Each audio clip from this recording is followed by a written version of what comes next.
Un défi lancé par Barack Obama, une promesse qu'il avait faite en 2008. Le président américain annonce le plan pour une énergie propre en imposant une réduction du dioxyde de carbone des centrales électriques au charbon.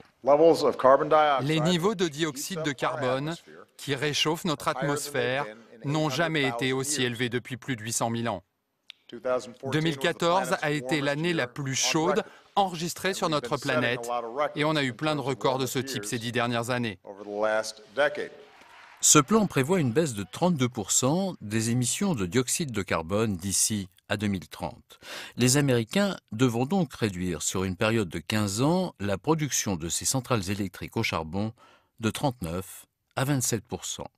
Le charbon sera donc remplacé par des énergies renouvelables. De 13, elle passerait à 28%, soit plus du double. Un programme salué par les Nations Unies. Le président François Hollande s'est également réjoui de l'annonce dans la perspective de la conférence de Paris en fin d'année. Ce plan est une contribution majeure au succès de la conférence de Paris sur le changement climatique. C'est pour le président français un soutien important pour convaincre 195 pays de limiter le réchauffement global à 2 degrés pour la planète, une avancée qu'il faut amplifier selon les climatologues. Je le redis, cette composante centrale électrique ne représente à peu près que 30% des émissions de gaz à effet de serre des États-Unis. C'est bien, mais il faut aller plus loin.